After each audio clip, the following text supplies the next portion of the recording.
Hello and welcome to Mail Unleashed, brought to you by Market Reach. This is a series of short films in which we talk to leading figures in the world of marketing about their relationship with direct mail and some of the stories around their greatest successes with the medium, as well as talking about life, marketing in general, and prospects for the future. Now today I'm joined by someone who needs no introduction, Pete Markey, currently Chief Marketing Officer at Boots, but previously also at, I think, Aviva, More Than, TSB, British Gas, the man behind a million mailings, in other words. And so it's an absolute pleasure to be here today with you, Pete. And I think I can confidently say you're a fan. I am, Rory. Great to be with you today. I suppose those are all, in a sense, brands. All the brands you work with have been brands which have made fairly extensive use of direct mail and probably still do. What was your first kind of baptism into the discipline? I've always loved direct mail. One of my first big marketing jobs at British Gas was running direct marketing campaigns using the rich data we had at British Gas. And so I first, I guess, uncovered the power of mail by just seeing what it did to help convert our gas customers to electricity. And then we started selling telecoms as well. And so all the cross-selling opportunities of building relationships using data and using the power of mail, it was incredible. And the results we saw were amazing at that time. I mean, interestingly, when you think about it, there have been huge billion-dollar investments made on the basis of cross-selling. You know, the whole idea of quad play in telecoms, for example, is the assumption, probably erroneous actually, that people want everything with one bill. Then obviously there's the gas, electricity, energy cross-selling. I'm not sure, thinking about it, that you can cross-sell effectively, other than on the telephone perhaps, when it comes to renewal. I'm not sure you can cross-sell effectively with any other medium other than direct mail. It's an overclaim, maybe it's going too far. No, I think you're right. It's quite hard. Yeah. And I think what's great with a mail pack is you can get all the information across that you need to. And even in those days when it wasn't just gas and electricity, we were selling, there were two acronyms I remember well. I was cross-selling HEC, home electrical cover. Got it. And CAC, kitchen appliance cover. And both of them, you could explain each of those products really well with a direct mail pack. So you'd be writing to a loyal base saying, this is the product, these are the benefits, this is what you get. So what I love with direct mail is you've got time with the pack. You can read the data, you can consume its content, you can make a really smart decision. And particularly even now in a time-poor environment, I think actually having the chance to put almost your sales pitch in front of someone. I'm not aware of any other medium that can do it in such a powerful way. No, same here. I mean, I started as a direct mail copywriter, and in that sense, every other medium I've used since always feels it's got something missing. Yes. And it's that storytelling appeal, it's obviously direct relevance, in the sense that I imagine when you were selling, for example, when you were cross-selling electricity to British Gas customers, you could give them a reasonable estimate as to how much they might save, rather than a vague promise. That kind of concreteness that you can achieve with personalisation is really, really good. I think you're right. That's a brilliant point, Rory. I found that particularly with electricity, you're right, you'd be able to say you could save on average X. Yeah. And then when I went into my insurance days, my first insurance job with More Than, we went a step further and did what we called a one stage, where because we knew where you lived, we knew the car you drove, if we previously had insured you and then you'd gone somewhere else, we could write to you each year and say, your quote is this, provided you're driving the same car, you're in the same house, and you put the price through a window in the envelope, your price is this. That pack was incredible. It was a £10 cost per acquisition, response rate was through the roof, because it was just that immediate to say to the customer, this is the price you'll pay. So it used the data and then brought the rest of the policy to life. So it was actually a preemptive quotation? Preemptive quotation. Why is that not done more, intriguingly? I don't know, but it was the most successful thing we did. We did it More Than. Then I created a pack called a fake one stage, where we used comparative sorts of data to say this is the sort of price we think. Now, not as accurate, but that performed brilliantly as well. The idea that you would show a customer a price that you had some certainty they could get, and it performed brilliantly. Because, back to your point, because it was personal, because it was about them and related them and gave them immediate benefit, it performed extremely well. And when you think about it, moment really matters, because one problem with email is you decide maybe at the end of the day you've got to purge your email. Yes. Okay. Now, you're getting a lot of commercial emails alongside a lot of other commercial emails. And if you're not in the mood right now, the overwhelming odds, I mean, theoretically you could snooze it to the weekend, okay? But the overwhelming odds are you're going to delete it. You will do, because you know there's a pile more coming tomorrow. Of course, exactly, there's a heap more coming tomorrow. Now, actually, mail has that unique property, which is you pick your moment. Yes. You know, when you're in the right kind of frame of mind. which I think is very, very different.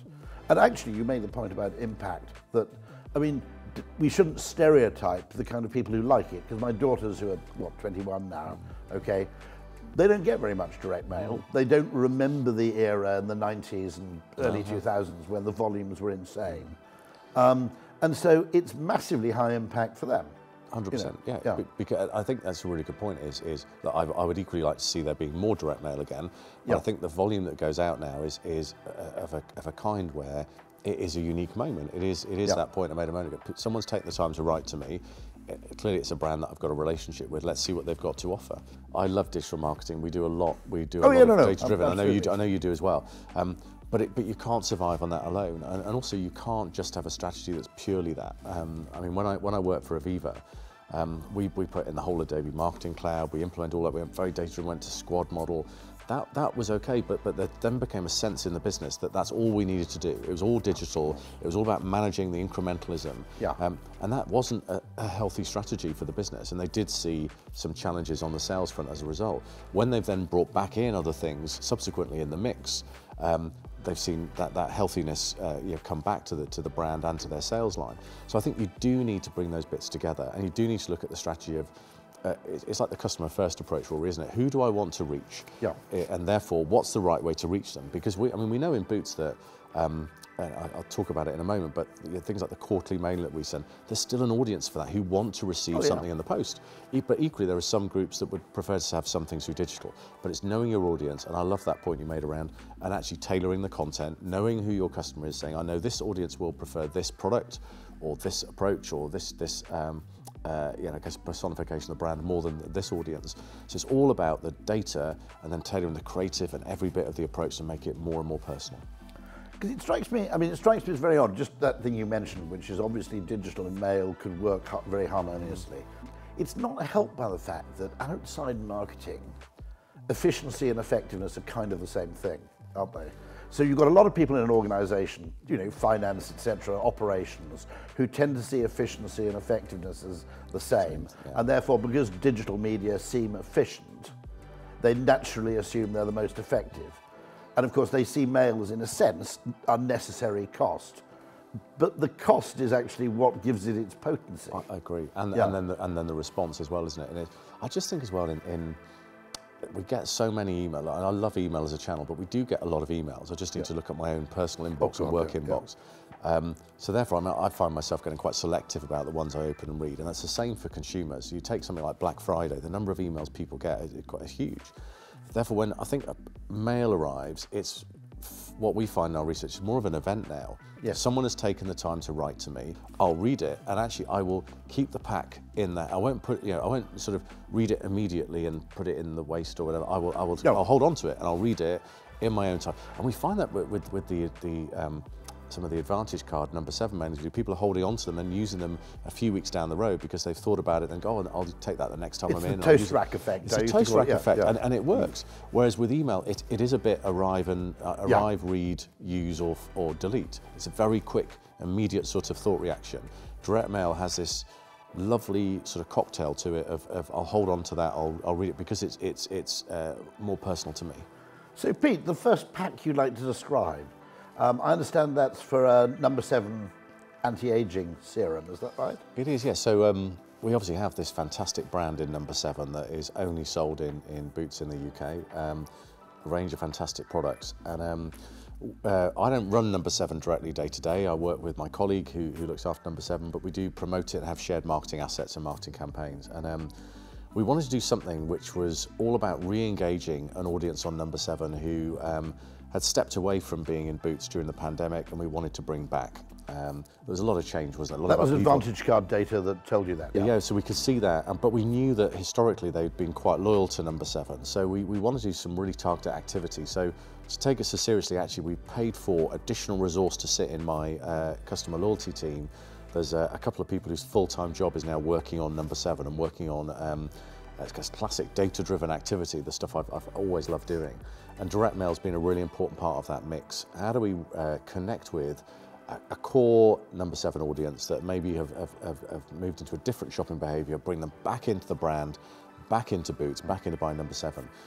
So the pack itself has done very, very well, and it has a targeted offer within it as well, but also brings to life a core part of the number 7 range. We know that this audience will really, I guess, engage with because of their past buying behaviour. So it's data-driven, it's offer-led, and it's been a win-win for Boots and number 7, to the point where we've now got more investment to do more of this activity, and the resource that was there was initially a temporary resource that's now a permanent resource because it's working so well.